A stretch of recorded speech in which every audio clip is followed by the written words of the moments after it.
Some stories begin with love. Some begin with loss. And some begin the moment everything falls apart. This is Scarlett After Dark.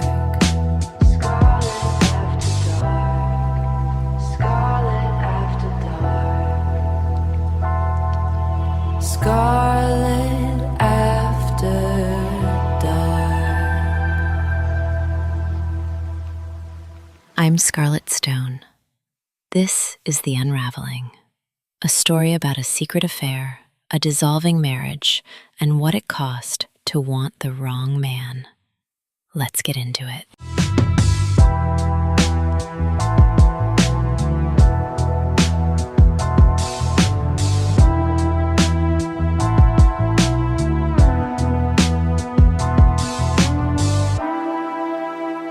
Chapter 18, The Final Goodbye. The next morning, I woke up with the particular exhaustion of someone who has finally said everything and feels no better for it. Clear in a way that hurt. The call had felt good in the moment. It always did with him. But in the cold light of an October morning, I could see it for what it was. He had called to manage me. The video had made him nervous. A woman with receipts and feelings and nothing left to lose is a dangerous thing for a man with a cushy life and a reputation to protect. So he'd gotten on the phone and done what he did best, made me feel heard just enough to diffuse the situation, then walked into his office to start the day. I sat down and wrote him an email. I told him I'd given it a lot of thought and that it was probably best if we put an end to this vicious cycle and moved on completely. I told him I knew it might sound immature, I'm not as evolved as you, but that this had caused so much confusion for me. That he said he was a family man, and yet during his entire supposed epiphany, he was still sending dick pics and sexy texts. That it didn't add up, that it had really fucked me up. That I felt embarrassed, guilty, rejected, used, mistreated. That I had put myself out there in a way I never should have, and would spend a long time trying to understand why I kept going back, kept letting him back in, and what I needed to do to cleanse myself of it. And then I said the thing I actually believed, that the only reason he'd reached out after the video was because it made him nervous that we'd be outed. That he couldn't afford to lose his cushy, privileged lifestyle, so he was playing nice. That when I spoke with him, it worked. I believed him. Our conversations were constructive. He was probably being as honest as he could be. But when I really sat with it, something didn't sit right. That I felt he had taken advantage of my kindness and my naivete and my desperate desire to believe him. And that hurt. I asked him why he wanted to stay connected with people he'd had affairs with, whether it made him feel worse or whether it simply left the door open, a safety valve for when his platonic friendship of a marriage wasn't fulfilling his needs. Help me understand this, I wrote. And then, in any event, this has just been shitty for me, so it's probably best to move on. I will never reach out to you again, and this time it's a promise, so this should make you feel very relieved. I signed it, sent it.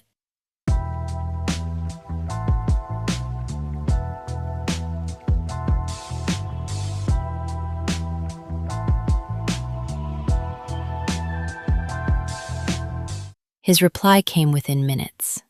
Again, you're making it sound like this is completely one-sided. I disagree with a lot of your facts and accusations. Truly wishing you the best always. Truly wishing you the best always. Let me tell you what that is. That is a man in a monogrammed robe patting you on the head and closing the door. That is, bless your little heart, in email form. Passive-aggressive, condescending, the verbal equivalent of a polite dismissal dressed up as warmth, the kind of thing you say when you want the other person to feel handled rather than heard. He disagreed with my facts and accusations. Of course he did. Acknowledging them would have required accountability, and accountability would have required something he had never once offered me in 5 years. I've thought about that response a lot. One-sided. Here's the thing about that accusation. I had been nothing but transparent with him from the beginning. My marriage, my feelings, my confusion, my longing, all of it, laid out plainly, repeatedly, sometimes embarrassingly so. I never hid a thing. I told him the truth even when the truth made me look desperate or foolish or too much. He, on the other hand, had misrepresented his marriage from the start, had told me he was divorced when he wasn't, had sent explicit messages during the years he claimed to be recommitting to his family, had kept me at arm's length while keeping the door just open enough to walk back through whenever it suited him, had never once said, clearly and without qualification, what he wanted or felt or intended. So when he said I was making it sound one-sided, what he meant was that my honesty was inconvenient, that naming his behavior out loud was an accusation, that a woman who refuses to absorb the confusion quietly and instead puts it in writing is somehow being unfair to the man who created the confusion in the first place. That's not one-sided. That's just the side he didn't want to look at. I wrote back 2 words. Bye, David.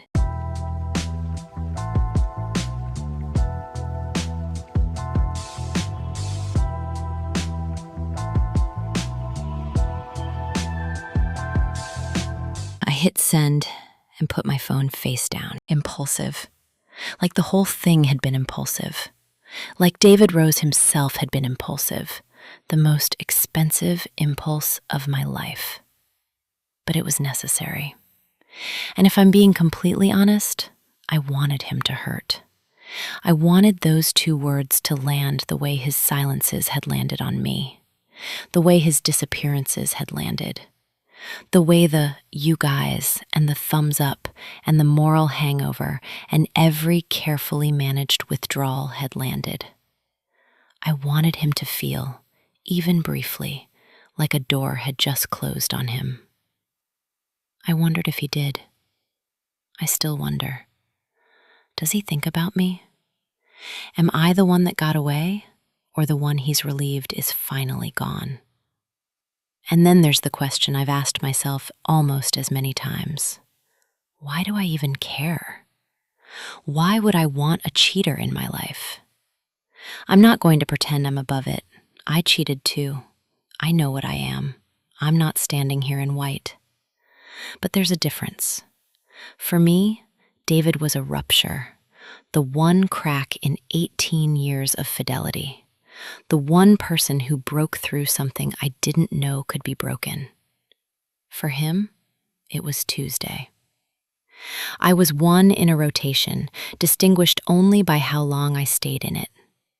That's not the same thing. It doesn't make me better. It makes us different. And the difference matters to me, even if it wouldn't matter to anyone else. I was never dishonest with him about my life, who was in it, how, why. He knew everything. I handed it to him. And what I got in return was the unspoken, which is always the most telling thing. The specific, deliberate shape of what a person chooses not to say.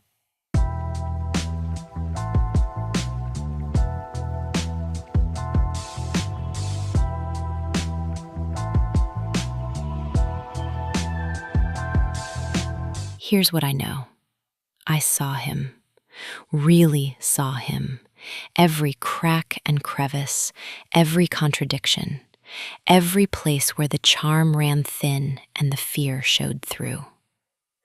I saw the man behind the room working and the velvet voice and the practiced ease. I called him on himself in ways I suspect very few people ever had. And I think that scared him. I think being truly seen, not desired, not managed, but actually witnessed, was the thing he didn't know what to do with. It's easier to keep someone at arm's length when they don't quite have you in focus. Once someone sees you clearly, the distance becomes harder to maintain. He deflected his way through every conversation we ever had. Every time I pushed towards something real, something arrived to redirect me. And the question I never got to ask, the one that sits with me still, is the simplest one. What was I to you? Really? Not the managed answer, not the warm deflection, the true one. I never got the space to ask it. He was too good at filling the room. And that, at least on paper, was the end of David Rose.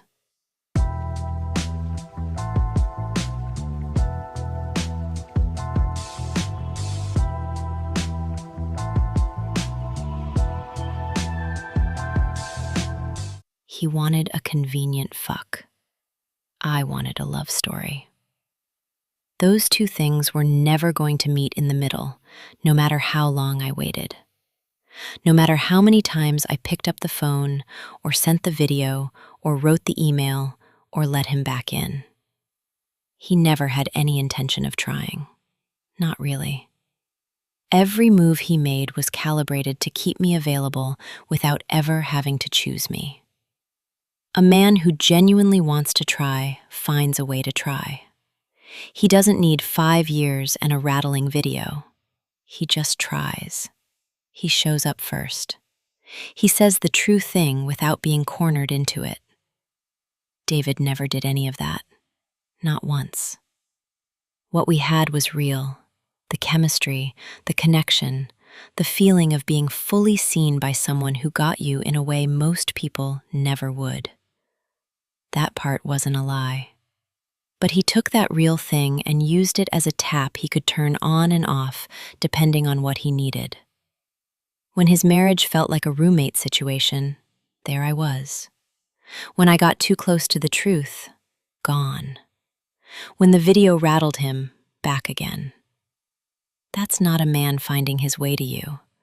That's a man who found a way to have you without ever having to choose you. It's what he didn't say that hits you in the gut. The unspoken is always louder than the spoken, and his silences told me everything his words carefully avoided. He never said, "I want to be with you." Never said, "I'm going to find a way." Never said, "You matter to me beyond what this is." 5 years, and not once. And the absence of those things, sitting right next to all the "oh gods" and the "yes pleases" and everything we built in the space between messages. That absence is the truest thing he ever communicated. Some connections are real and still one-sided. Some chemistry is mutual and still not enough. Some people come into your life and take up permanent residence without ever intending to stay. And sometimes, the most painful thing isn't what someone says to you. It's the specific, deliberate shape of everything they chose not to say. That might be the most painful thing I've ever had to learn.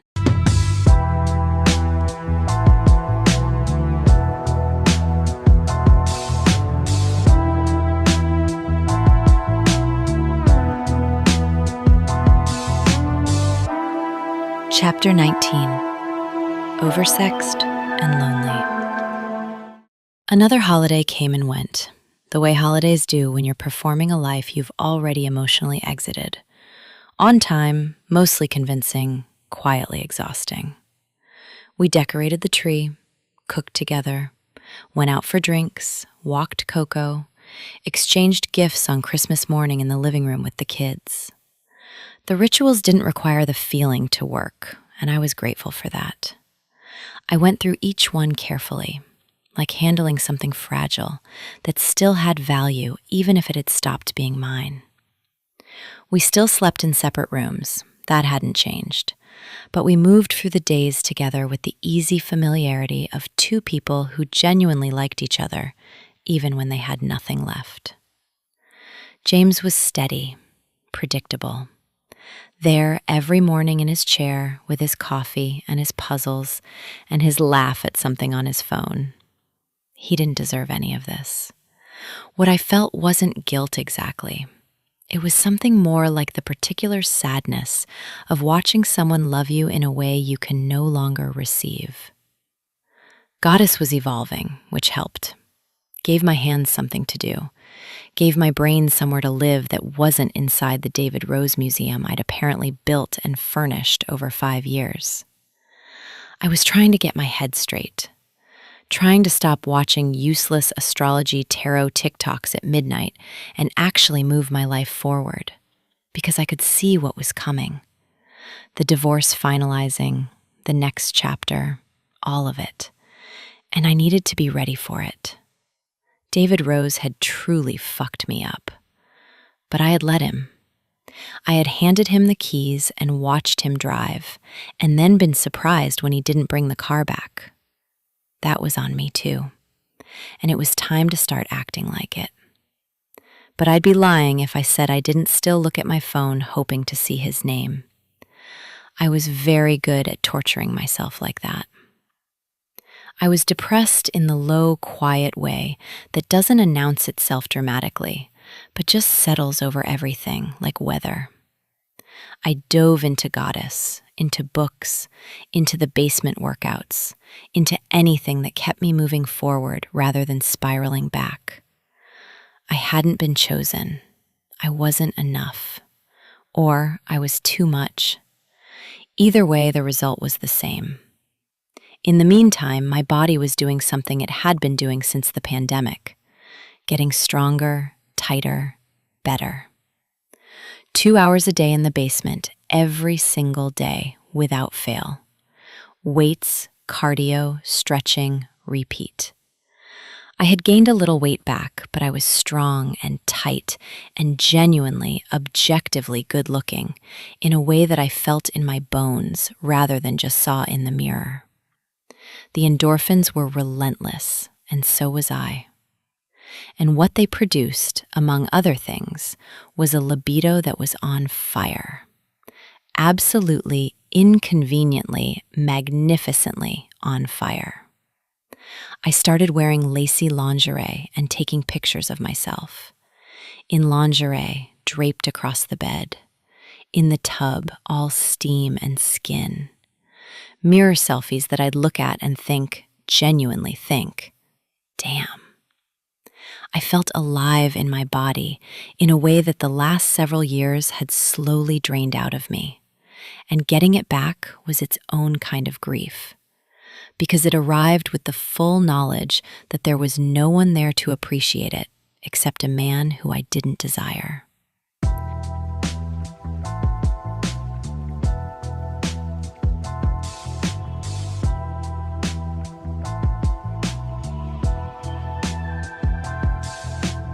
Every photo I took, I thought of David, thought of wanting to send it to him, of the reaction I knew it would get. I couldn't. I'd made a promise, and I keep my promises, even the ones that cost me. So instead, I sat with the pictures alone, a woman in her prime with no one to show for it, thinking about all the years that had slipped by with no one to really hold her. To touch her, to feel the heat of her and want more of it. Penelope went back to school after the holidays, and I was alone in the house with Coco and too much quiet, which is a dangerous combination. Colin was away at college, doing his thing, building his life. The house that had once held 4 people and a dog now held 1 person and a dog. And the silence had a specific weight to it that I hadn't fully anticipated.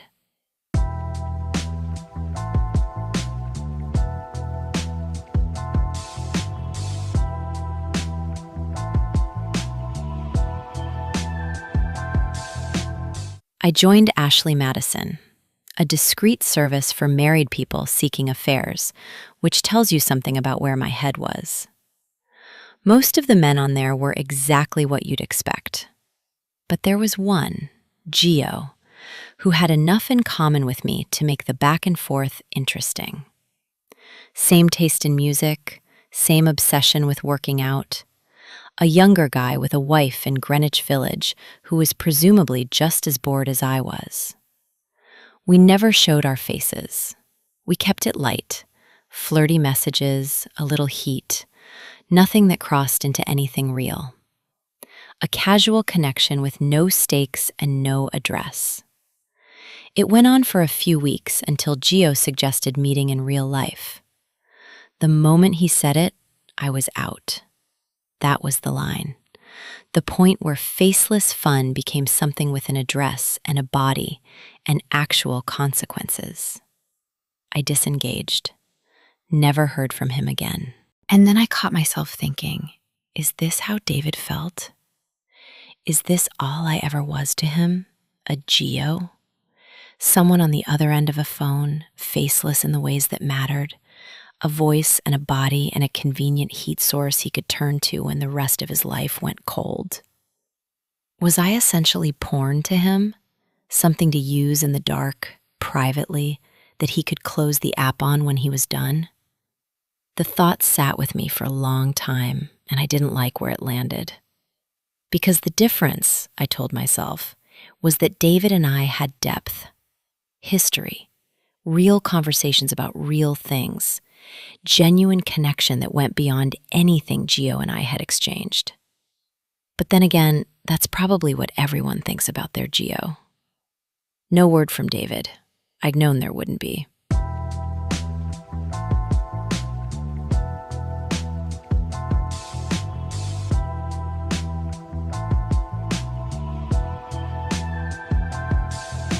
Things had gotten too real, and he wasn't about to blow his life up for me. But I still wondered, turning it over in the dark, had he been truly single, would he have tried? Would we have been something real?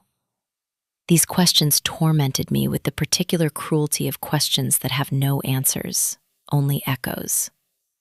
The dating apps were no better, dismal in a way that only made me think about David more. Why couldn't the timing have worked out? Why did we have to live through a horrific pandemic that sent him running back to his wife and his family in his Pacific Heights house? Why? I knew the questions were useless. I asked them anyway, the way you ask questions you already know have no good answers, because asking them at least gives the feeling somewhere to go. I kept building Goddess. I kept working out. I kept taking the pictures. I kept looking good in the mirror and thinking of him and putting the phone down. It was just me and the dog and all that fire burning quietly, going nowhere. New chapters of The Unraveling drop every Monday. We all have secrets. Some we never say out loud. If you have a story that lives in the dark, obsession, betrayal, heartbreak, desire, reinvention, I want to hear it. Send me an email at lipservice68@gmail.com or find me on YouTube at Scarlett After Dark Official. Your secrets are safe with me. Let's tell your story. This is Scarlett.